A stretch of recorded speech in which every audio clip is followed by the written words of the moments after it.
दोस्तों, कैसे हैं आप सब? आज की हमारी कहानी है सास की गलती। बहू, आज खाना मिल जाएगा क्या? 1 बज गए हैं। तुम्हें नहीं पता, मुझे दवाई भी लेनी होती है। रमा जी ने आवाज लगाई। तभी अंदर से सोनम अपने 9 महीने के बेटे गोलू को लेकर बाहर आई। गोलू रोए जा रहा था और सोनम उसे थपकी देते हुए रमा जी से कहती है, मम्मी जी, गोलू की तबीयत लगता है ठीक नहीं है।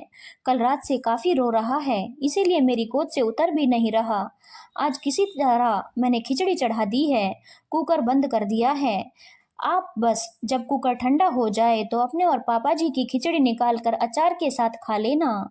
सोनम का इतना कहना हुआ ही था कि रमा जी उस पर बरस पड़ी और कहा, क्या एक तो खिचड़ी बनाई है, ऊपर से यह पूछना भी जरूरी नहीं समझा हमें आज खिचड़ी खानी है या नहीं? ऊपर से न पापड़ न दही, कहती हो बस अचार से खा लो। हम इंसान हैं और इस घर के मुखिया, कोई मजदूर नहीं जिसे जो मन आया परोस दिया। बच्चे अकेले पूरी दुनिया में तुमने ही पैदा नहीं किया, मैंने भी जना है और घर परिवार भी संभाला है। अरे तुमने तो बड़ी आसानी से कह दिया खुद लेकर खा लो। हमने अगर अपने समय में अपनी सास से यह कह दिया होता ना, तो उसी वक्त घर से धक्के मारकर निकाल दिया गया होता। वह तो शुक्र मनाओ मैं ऐसी नहीं हूँ। यहाँ रखो गोलू को और जाओ हमारा खाना परोसो। सोनम बोली, मम्मी जी मैं सच कह रही हूँ, यह मुझे नहीं छोड़ रहा है। तब से मैं इसे सुलाने की कोशिश कर रही हूँ, पर सो भी नहीं रहा। लगता है डॉक्टर के पास ले जाना पड़ेगा। रमा जी तुनकते हुए बोली, हाँ, एक और तरीका है घर के कामों से भागने का। अरे बच्चा है, पेट में दर्द हो रहा होगा, एक हींग की पोटली बनाकर जरा नाभि के पास सिकाई कर दे, अभी शांत हो जाएगा।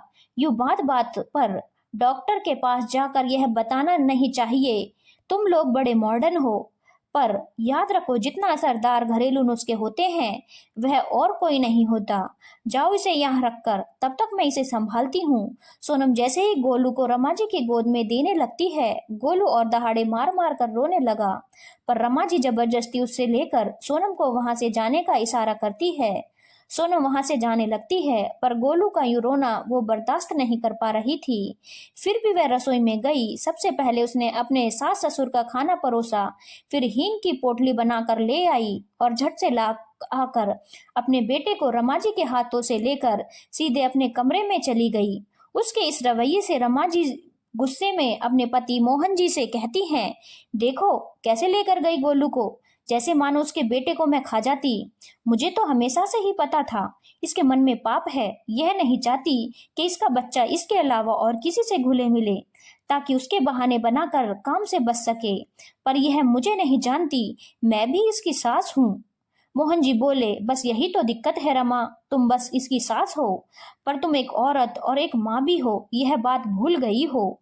रमा जी बोली, क्या मतलब है आपका? मोहन जी बोले, देखो मैं औरतों के बारे में जितना जानता हूँ वह यह है कि एक औरत अपने पर हुए व्यवहार को एक समय के बाद भूल जाती है, पर वह कभी नहीं भूलती अपने गर्भावस्था और अपने दूध मुहे शिशु को बड़ा करने के दौरान अपने पर हुए व्यवहार को।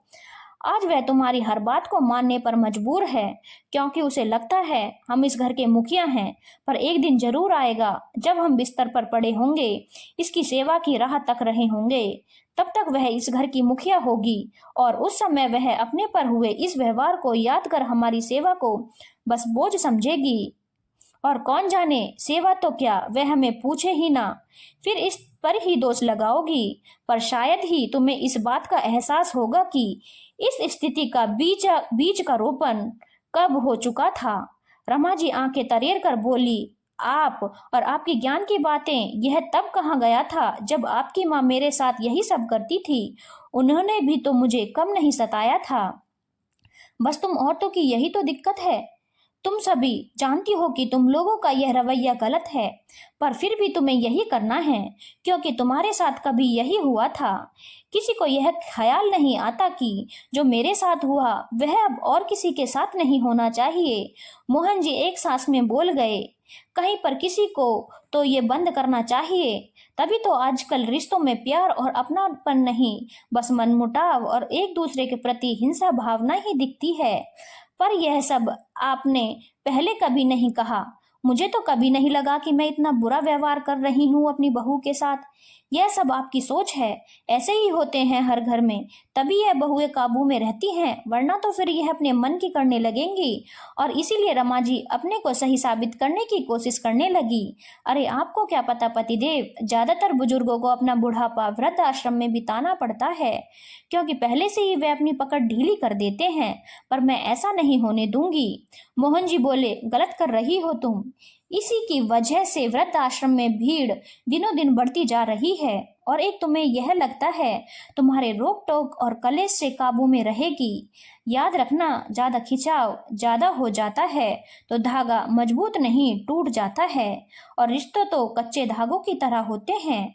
अब मेरा काम था तुम्हें समझाना, आगे तुम खुद ही समझदार हो।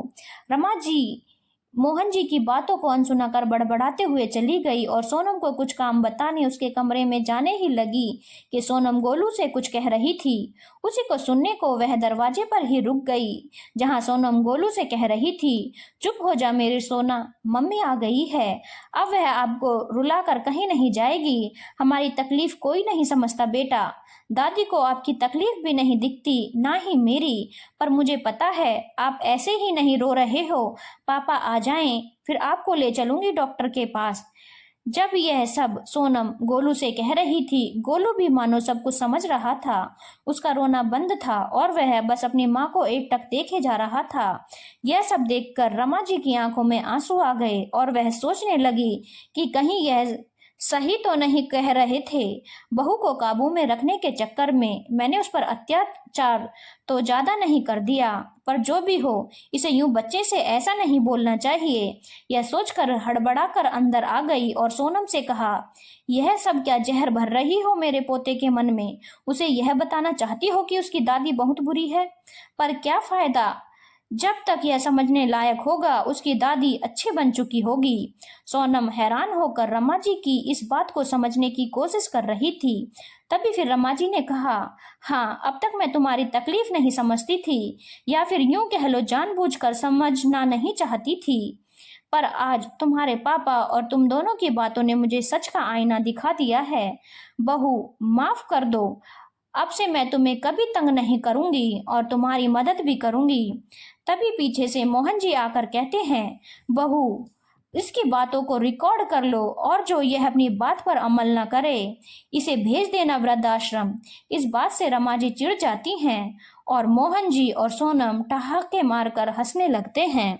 धन्यवाद दोस्तों। अगर आपको कहानी अच्छी लगी हो तो चैनल को लाइक, शेयर और सब्सक्राइब करना ना भूलें।